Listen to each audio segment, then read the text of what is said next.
warahmatullahi wabarakatuh. Perkenalkan, nama saya Gita Enta Oktaviani, MPM 236100062 dari kelas manajemen B. Di sini saya akan menjelaskan tentang struktur modal dan kebijakan dividen. Di sini ada pengertian dari struktur modal adalah komposisi perdanaan permanen yang digunakan perusahaan untuk membiayai aktiva operasional dan investasinya. Dan di sini ada struktur modal terdiri dari utang jangka panjang, saham preferensi, dan modal pemegang saham. Dan di sini juga ada faktor-faktor yang mempengaruhi struktur modal, antara lain yang pertama, ada kemampuan dana internal perusahaan. Yang kedua, ada batas kredit yang diberikan kreditur.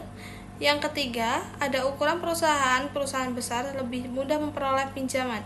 Yang keempat, kita ada pertumbuhan aktiva perusahaan. Yang kelima, ada stabilitas laba. Yang keenam, ada biaya modal sendiri. Dan di sini ada kebijakan dividen. Kebijakan dividen adalah keputusan perusahaan tentang seberapa besar laba yang diperoleh akan dibagikan kepada pemegang saham dan bentuk dividen. Dan seberapa besar laba yang akan ditahan atau laba ditahan untuk pembiayaan investasi di masa depan. Kebijakan ini biasanya diukur dengan DPR, yaitu present laba yang dibayar sebagai dividen dari total laba bersih.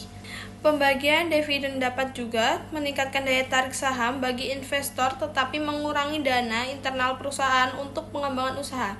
Sebaliknya, menahan laba akan memperbesar sumber dana internal untuk investasi dan pengembangan perusahaan. Dan di sini juga ada hubungan struktur modal dan kebijakan dividen untuk nilai dan probabilitas perusahaan. Dan ada struktur modal yang dioptimalkan dapat mempengaruhi nilai perusahaan, meskipun beberapa penelitian menunjukkan bahwa struktur modal tidak selalu mempengaruhi signifikan terhadap nilai dan profitabilitas perusahaan. Yang kedua, kebijakan dividen cenderung berpengaruh positif dan signifikan terhadap nilai perusahaan karena pembagian dividen memberikan sinyal positif bagi investor dan meningkatkan kepercayaan pasar.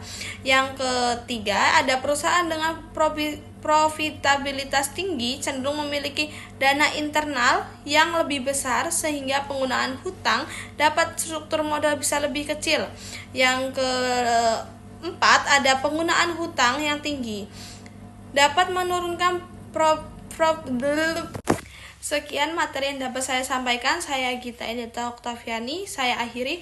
Wassalamualaikum warahmatullahi wabarakatuh.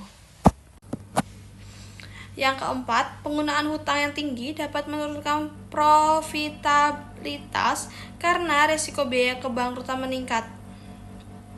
Secara ringkas, struktur modal dan kebijakan dividen merupakan suatu aspek penting dalam pengolahan keuangan perusahaan yang saling berhubungan dan mempengaruhi nilai serta kinerja perusahaan. Struktur modal mengatur sumber dana perusahaan antara hutang dan ekuitas, sedangkan kebijakan dividen mengatur pembagian laba kepada pemegang saham atau penahanan laba untuk investasi. Keputusan yang tepat dalam kedua aspek ini dapat meningkatkan nilai dan profitabilitas perusahaan.